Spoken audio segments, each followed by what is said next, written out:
Eu sou o Dr. Douglas Lopes, apresentador do programa Fala Doctor. Espondiloartrite. Já ouviram falar dessa doença? Eu trouxe uma médica reumatologista, a doutora Márcia Escalcão, para falar a respeito. Doutora Márcia, é um prazer estar aqui no programa Fala Doctor.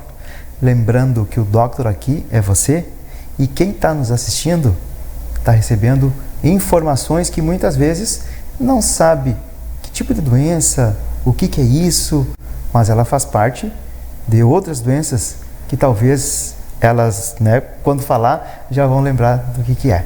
Seja bem-vinda. Muito obrigada pela oportunidade.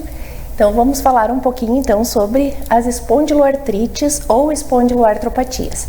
Então, na verdade, as espondiloartrites ou espondiloartropatias é um conjunto de doenças, que a gente pode, dividi-las, em 5 categorias para ficar de uma forma didática, Para início de conversa, o que quer dizer espondiloartrite? Então, espôndilo, vem do grego e significa vértebra. Então, é uma doença que vai acometer a coluna vertebral principalmente, tá? E esses 5 tipos de espondiloartropatias que a gente tem na prática clínica, a primeira delas é a espondilite anquilosante, que é o grande protótipo de doença, dessa categoria. Depois nós temos a artrite reativa, que em pacientes que têm uma predisposição genética, tem algumas infecções bacterianas, sejam elas doenças sexualmente transmissíveis ou doenças intestinais, também podem desenvolver características desse grupo de doenças. O terceiro tipo é um subtipo, na verdade, da artrite psoriática, ou seja, pacientes que têm psorias e podem adquirir, ao longo da sua doença, um acometimento também da coluna. O quarto tipo está relacionado a doenças inflamatórias intestinais, doença de Crohn e retocolite ulcerativa, e existe um quinto tipo que é a espondiloartropatia indiferenciada. Nós, reumatologistas, nós gostamos muito de nomear as nossas doenças e quando a gente não consegue nomeá-las, a gente coloca esse nome, indiferenciada. E o que seria indiferenciada? É que não se classifica em nenhuma dessas outras 4 que eu comentei, mas que tem algumas características que a gente segue esse paciente ao longo do tempo. Pode ser que ele fique numa forma indiferenciada para o resto da vida ou ele acaba se enquadrando numa dessas outras 4 que eu falei. Então, eu vou falar primeiramente, sobre a espondilite anquilosante, como eu comentei, que é o grande protótipo de doença, dessa classe, então, de espondiloartrites ou espondiloartropatias.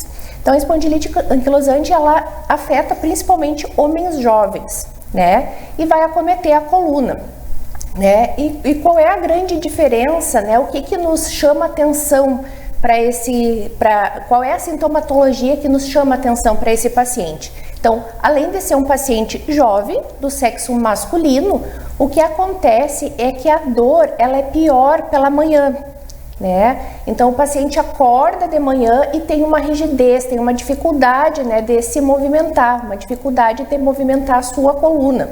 E ao longo do dia, passando-se 30 minutos ou até horas, essa dor vai aliviando. Então, isso é um tipo de dor inflamatória que a gente chama, que é muito diferente, por exemplo, de uma dor mecânica, de uma lombalgia simples, de uma dor nas costas simples, que é justamente o contrário, ou seja, a doença inflamatória, a atividade física, os movimentos vai aliviando essa dor e o repouso piora. E a dor mecânica de uma lombalgia comum é o contrário, O repouso alivia, E os movimentos pioram. Então, esse é um grande divisor de águas para nós, Então, separar o que é inflamatório do que não é inflamatório. E a espondilite anquilosante, ela é uma doença inflamatória. Então, ela vai pegar a coluna, normalmente ela pega lombar primeiro e ao longo dos anos vai pegando outros segmentos da coluna, torácica e depois cervical. Os pacientes, eles podem ter muita dor nas nádegas também, que acordam os pacientes à noite, Isso é porque tem um acometimento das articulações sacroiliacas, que são bem nessas regiões, então, das nádegas. tá? Isso nos chama muito a atenção também, tá? Então, tanto a dor inflamatória da coluna quanto das sacroiliacas a gente chama de uma doença axial, né? Que pega esse eixo, né? Pega a coluna e pega as sacroiliacas. Mas a espondilite anquilosante tem outras características também, né? Como, por exemplo, né, a inflamação e dor de articulações periféricas. O que seria isso, né? Fora do eixo, né? Fora, né, da coluna e das sacroiliacas. Que seria o quê? Grandes articulações, principalmente dos membros inferiores, né? Então, o paciente ele pode reclamar de dor no tornozelo, dor nos joelhos, dor nos quadris, né? E também com uma característica inflamatória, ou seja, né, acordar de manhã com a dor e ao longo do dia essa dor aliviar. Então, isso chama muito atenção, tá? Outra característica bastante comum também, né, dactilite, né? O famoso dedo em salsicha, né? Então, o paciente ele vai apresentar um ou mais dedos, seja da mão ou dos pés, mais inchado na sua totalidade. Então não é uma porção, é todo o dedo inchado, que lembra muito uma salsicha, por isso que leva esse nome, né? E nada mais é do que uma inflamação, né, dos tecidos que acometem esses dedos. Outra coisa também que é muito comum são as entesites. Então todas as estruturas, né, do tipo tendões, ligamentos, cápsula articular, quando se gruda, quando se liga no osso, se chama êntese. E ali pode ter uma inflamação. E isso, né, incomoda muito os pacientes. Um grande exemplo disso, né, é o esporão de calcânio. Ou seja, na nossa fáscia plantar, né, no nosso arco plantar, né, do pé, tem como se fosse uma banda, né, uma fáscia, né, e ali, né, seja por microtraumas ou por inflamação, acaba doendo bem onde pisa, né, quando o paciente pisa no chão. E isso acaba, né, formando depois, né, o osso acaba respondendo, formando um esporão. E o paciente sente o que de sintomatologia, né? Então, quando ele pisa, né, no chão, os seus primeiros passos são muito doloridos. Novamente, a característica da inflamação. Aí ele caminha um pouco e vai aliviando, né? No outro dia, a mesma coisa. E assim sucessivamente. Então, essas são as características principais das partes articulares, sejam elas axiais ou periféricas. E além disso, né, existem outros sintomas que são muito comuns nesse grupo de doenças, né? Então, por exemplo, tem muitos pacientes que chegam no reumatologista vindo encaminhado do oftalmo, né? Aí os pacientes dizem assim, ó, me mandaram aqui, não entendi muito bem, eu estava com uma queixa no olho e me mandaram para o reumatologista, qual é a ligação, né? E aqui eu faço até um parêntese, né, porque muitas das nossas doenças reumatológicas cursam com alterações oftalmológicas, né, e uma delas são as espondiloartropatias. Então os pacientes, eles, né, podem sentir dor no olho, vermelhidão no olho, dificuldade de olhar, né, para a luz, né, e isso ser devido a uma inflamação na câmara anterior do olho, muito comum então nessas doenças. Às vezes pode ser num olho e pode alternar, né, com o outro. Então, quer dizer, muitas doenças reumatológicas afetam os olhos também, né? E daí depois, né, outras situações também que podem acontecer, mas daí já leva mais para outro lado, né, das outras espondiloartropatias, como por exemplo, né, diarreia. A gente, né, tem que fazer uma investigação para ver se não tem uma doença inflamatória intestinal associada, aí muda de nome, daí não é espondilite anquilosante, talvez seja, né, uma enteropatia ali associada, né, uma espondilo com uma enteropatia. Às vezes o paciente tem uma psoríase associada, né, que é uma doença de pele, que descama, que, né, tem umas placas prateadas, normalmente couro cabeludo, cotovelos, joelhos, e que também a gente vai ver se trata, então, né, de uma forma espondilítica ou não da artrite psoriásica. A espondilite anquilosante por si só, né, ela tem um componente genético muito importante, né? Tanto que a gente faz um exame genético quando a gente suspeita, que se chama HLA-B27, né? Então, cerca de 80-90% dos pacientes que têm espondilite anquilosante, vai ter esse anticorpo presente, né? Mas não significa, por exemplo, assim, mas eu quero saber se eu tenho uma espondilite anquilosante, ou Às vezes o que a gente recebe no consultório, eu tenho espondilite anquilosante, um homem falando, né? Eu quero saber se o meu filho vai ter. Eu posso pedir esse exame genético? Não convém, né? Por quê? Porque ter ou não aquele gene não significa, não é determinante, não é uma sentença de que vai ter a doença no futuro. Então a gente não costuma fazer essa solicitação, porque isso gera, né, ansiedade, e ter ele positivo não significa que vá desenvolver a doença. Porque a doença ela é desenvolvida por, né, não só pela questão genética, mas por fatores ambientais, né, que juntamente com esses fatores genéticos é que vão determinar se vai ter ou não a doença no futuro. Então, além de ser pacientes jovens, né, menos de 45 anos de idade, geralmente do sexo masculino, falando da espondilite anquilosante, raça caucasiana, brancos são mais comuns. Então, por exemplo, nós aqui do sul do Brasil, né, Santa Catarina, Rio Grande do Sul, nós temos uma alta incidência, comparado ao restante do Brasil, de espondilite anquilosante, justamente porque nós temos, né, muitos descendentes europeus, italianos, alemães, e, né, podem ter, né, essa doença mais prevalente, então. E o que a gente precisa cuidar, né? Um dado muito interessante, e isso não é um dado nem brasileiro, é um dado, né, internacional, né, da literatura internacional. A espondilite anquilosante, ela pode ser atrasada em até 8 anos se não for encaminhado para o reumatologista.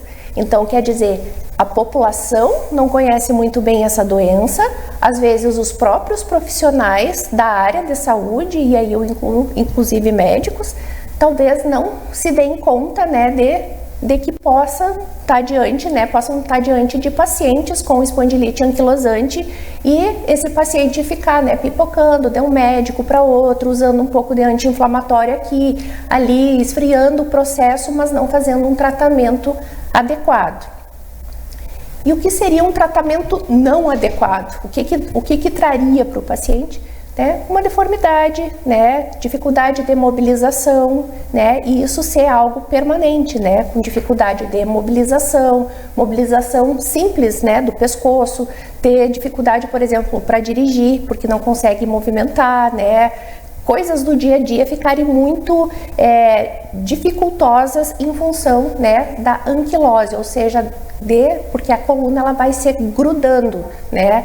O termo anquilosante significa grudar, né? Então a coluna ela vai se grudando e diminuindo, né, a capacidade do indivíduo de se mobilizar de forma adequada. A rigidez vai acontecendo. Isso. Viu? Não precisa sentir essa sintomatologia que a doutora está falando, tá? Às vezes pode ser até uma lombalgia que vocês têm aí, mas no segundo bloco vai ter mais. Até breve.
Quer uma água? Ó, essa água é até benzida, viu? Você tome água, se alimente de uma forma saudável, largue do cigarro, faça exercício físico, ou pelo menos caminhada. E o sono, por favor. E outra, não é porque tu é jovem que não vai sentir lá no futuro. Né, doutora? Princípios básicos, né? Princípios básicos. Vamos lá? Vamos lá. seguir? Porque, olha, tem muito mais sobre espondiloartrite. Muito bem. Vamos falar sobre tratamento, sobre diagnóstico. Diagnóstico, aquele fator, né, que eu acho que foi bem decisório na situação do diagnóstico, né, das espondiloartrites e doenças como artrite, né? Eu acho que a ressonância foi... A ressonância magnética, exatamente, né? Então, quando um paciente tem uma suspeita, né, de espondilite anquilosante e procura o reumatologista, né, existem várias formas, né, da gente fazer o diagnóstico, né? Nós temos critérios, né, que são ditados, né, pelas nossas grandes escolas, né, a escola americana, a escola europeia, e que a gente, né, utiliza da clínica, né, e também, né, além do HLA-B27 que eu falei há pouco, da ressonância magnética, né, porque antigamente, né, nos primeiros critérios de classificação de Nova York, se usava muito o raio-x, né, das sacroiliacas, por exemplo, para ver se tinha inflamação nessas articulações. Só que, né, para chegar nesse nível, né, tem que ter tido uma doença já bastante a longo prazo para ver essas alterações. E o grande divisor de águas para a gente fazer um diagnóstico precoce foi a ressonância magnética. Tanto que atualmente a gente divide, né, as espondiloartropatias, ou no caso da espondilite anquilosante, né, em radiográfica e não radiográfica. A radiográfica é aquela que a gente já vê no raio-x simples, né, e que já é uma doença mais avançada. Enquanto que uma doença mais precoce a gente vai ver na ressonância, e ela é chamada então de não radiográfica, mas é vista então na ressonância. Então, se o paciente, por exemplo, tem uma lombalgia de caráter inflamatório, ou seja, aquela que é pior de manhã, que melhora ao longo do dia, por um período de mais de 3 meses, né, numa idade jovem, sexo masculino, que tem dores alternantes em nádegas à noite, ou seja, né, acorda o paciente com dor às vezes num lado, né, da região glútea, outras vezes no outro lado, isso significa alternante, a gente já começa a suspeitar que está diante, né, de uma espondilite anquilosante. Às vezes tem história familiar já, né, já tem algum, né, pai, tio, né, parentes de primeiro e segundo grau que tem a doença, né, já apresentou um grau de dactilite ou entesite, enfim, outros sintomas, né, aí a gente vai partir também, né, para os exames complementares, né. Então a gente vai ver se tem provas inflamatórias alteradas, VHS, proteína C reativa, vamos ver se tem esse antígeno, porque dentro deste contexto clínico, né, a gente fazer essa pesquisa do antígeno, do HLA-B27, ele é muito bem-vindo, né, e fazer a ressonância para a gente ver se tem alterações que são compatíveis com a doença. E daí sim a gente faz, né, de forma mais concreta, mais objetiva, né, o diagnóstico dessa patologia. E aí sim, né, vamos para o tratamento, né, que também, né, mudou bastante, né, nos últimos anos, né, principalmente na última década, exatamente, né. Então, antigamente, né, quando se falava em espondilite anquilosante, principalmente da parte axial, né, coluna e sacroiliacas, nós ficávamos muito em volta do anti-inflamatório. Por incrível que pareça, ainda é a droga de escolha, é a primeira escolha, né? Então a gente vai utilizar o anti-inflamatório. Isso aí até é uma das nossas premissas de estar diante de uma doença inflamatória. Se ele responder, né, rapidamente, dentro de 24, 48 horas ao anti-inflamatório, significa, né, que a dor ela é de caráter inflamatório mesmo, e quando suspende o anti-inflamatório, também dentro de 24, 48 horas essa dor volta com as mesmas características de antes, né? E logo depois disso, se os anti-inflamatórios não fizerem efeito, né, aí a gente já tem que partir para drogas mais específicas, né, que, né, mudaram o rumo, né, mudou a qualidade de vida desses pacientes, que são as drogas imunobiológicas, né, que são drogas bem específicas contra, né, moléculas bem específicas que, né, fazem todo o desencadeamento da doença, né. Nós temos os anti-TNFs-alfas, temos o anti-interleucina 17 que a gente utiliza, né, para esse tratamento.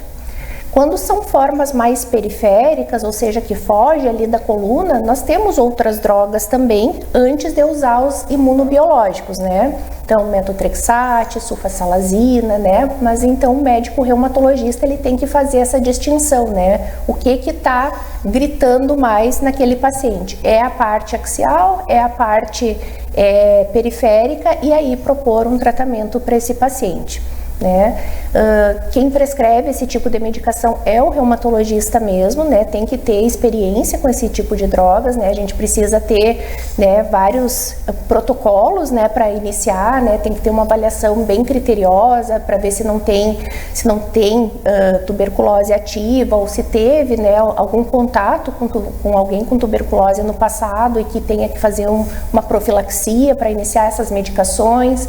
Nós temos que descartar, né, hepatites, né, HIV, né, tem que ver o calendário vacinal desses pacientes, doenças bucais, né, bem lembrado, né. Então, tudo isso para a gente poder, né, ofertar de forma segura, né, essas medicações para os pacientes. Além de fazer, obviamente, né, um controle, né, rigoroso, né, de tempos em tempos, para ver se a medicação está funcionando, se a doença está controlada e se não tem nenhum parefeito devido ao uso das medicações.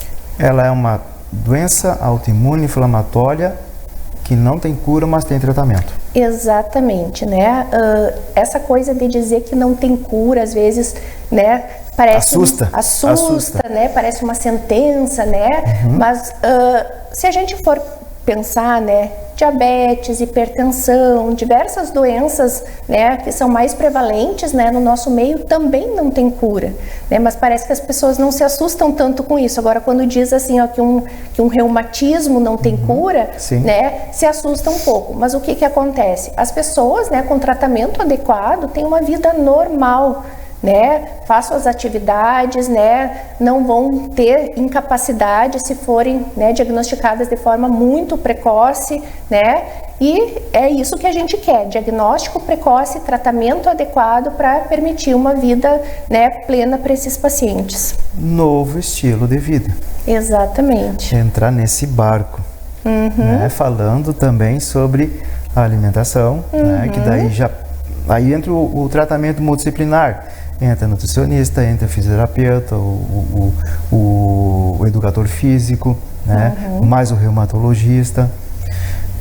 Doenças relacionadas, no caso, consequências, coração, pulmão. Sim, as doenças inflamatórias, de uma maneira geral, doenças inflamatórias crônicas, né, como as nossas doenças da reumatologia, né, artrite reumatoide, lúpus, as espondiloartropatias, como elas têm um componente inflamatório crônico, por si só já é um grande risco, né, para doenças cardiovasculares. Então a gente cuida muito desses pacientes numa idade, né, já bem mais precoce do que a população normal, porque a gente sabe que eles vão ter, né, doença cardiovascular de forma mais precoce. Então a gente está sempre, né, de olho, né, na glicose, no colesterol, na pressão, né, em estilo de vida, né, se estão se alimentando de forma correta, se estão fazendo atividade física, né. Tem aplicativos hoje em dia, por exemplo, para pacientes com espondilite anquilosante, que eles podem baixar, né, em smartphone, né, pela Sociedade Brasileira recomendado pela Sociedade Brasileira de Reumatologia, inclusive, que ali explicam, né, quais exercícios podem ser feitos, né. Bacana. Uma coisa bastante interessante, né. Para iPhone também serve? Sim. Que bacana isso aí, uma boa atitude. Exatamente. Boa atitude. Uma outra coisa, assim, né, bastante interessante é que é um programa que está sendo criado, assim, para ser utilizado em alguns hospitais e até em algumas outras instituições, utilizando algumas pequenas perguntas, né, usam totem, né, que a pessoa ela responde, né, conforme a sua dor lombar, né. Então, se é mais pela manhã, se melhora com repouso ou não, a idade que tem, etc. Então, perguntas muito simples e que no final diz, né, você precisa de um reumatologista ou você precisa de um ortopedista. Eu acho essa iniciativa muito interessante, né, porque senão, às vezes as pessoas elas lembram muito, né, quando falam em dor na coluna, em dor lombar, né, dor nas costas, no traumato, no ortopedista e esquecem, né? Já é uma triagem. Exatamente, né? Então, exatamente. Então, isso já, né? Se tem caráter inflamatório, é mais pro lado da reumatologia, né? Então, vamos fazer diagnóstico precoce, né? Que é importante. Espôndilo. Exato. Quanto mais cedo, melhor. Até mesmo pela situação do tratamento. Sabendo que hoje tem medicamentos, né, voltados para isso, com uma evolução, uma tecnologia muito maior do que antes, que é uma luz, né? Que a pessoa, nesse momento, o que ela quer? Ela quer bem-estar, qualidade de vida, ela quer seguir a vida dela, porque é uma doença que ela vai restringir algumas situações, né? Não vai poder estar correndo assim de passos largos, né? Mas pelo menos vai poder fazer suas atividades normais. Quanto ao trabalho, né? Porque como elas envolvem situações das ênteses, as locomoções, as inflamações, que gera muita dor, né? E agora vamos chegar num fator que é a depressão, a ansiedade e a depressão, e o entendimento de quem está na volta do paciente, família, amigos, colegas de trabalho. Exatamente, né? Então, assim, além da própria dor inflamatória, né, o paciente ele pode desenvolver outro tipo de dor, que é a dor crônica, né? Que é uma dor, né, que imagina o paciente tendo dor, né? Fadiga. Gera, né, uma sensibilização do sistema nervoso central e às vezes, né, começa situações que não eram para ser dolorosas são entendidas como dolorosas, né? Então isso acaba gerando outro tipo de dor, que daí não é inflamatória, mas a dor crônica, uma fibromialgia, uma dor, né, dessa natureza, né? E aí também pode vir, né, com todo o pacote, né? Alteração de sono, depressão, ansiedade, exatamente, né? Às vezes tem vontade de fazer as coisas, mas a limitação impede. A insegurança. Né? A insegurança, enfim, né? Então, tudo isso tem que ser muito bem trabalhado com o paciente. Novamente, né, tratamento multidisciplinar, né? E a pessoa, ela começar a reverter essa situação, né? E procurar ajuda. Exato. Até mesmo o terapeuta, o psicólogo, o psiquiatra, né? Tem recurso. Eu digo que tem recurso. Doutora Márcia, falamos, hein? Falamos. Que água benta, hein? Olha, vou te contar, que maravilha. Olha, estão esperando a mensagem final do entrevistado. Então tá, assim, ó, você, paciente jovem, sexo masculino, né, que tem dor nas costas, né, que começa toda manhã, que alivia ao longo do dia, não espere, né, para fazer o seu diagnóstico, né, procure um reumatologista para ver se trata ou não de uma espondilite anquilosante ou de uma outra espondiloartropatia, e isso vai mudar a sua vida, ou seja, né, diagnóstico precoce, tratamento precoce, melhora na qualidade de vida. Viu só? Que maravilha! Doutora Márcia já está convidada para um Cast Doctor. Já não vão falar com quem, né? Mas em breve a gente vai estar também no Cast Doctor. Mais uma vez, muito obrigado. Uma vez convidada, sempre convidada. Outros assuntos vamos trazer para o Fala Doctor. Muitíssimo obrigado. Para levar essas informações para você e que você tenha uma abençoada noite. Aquele abraço.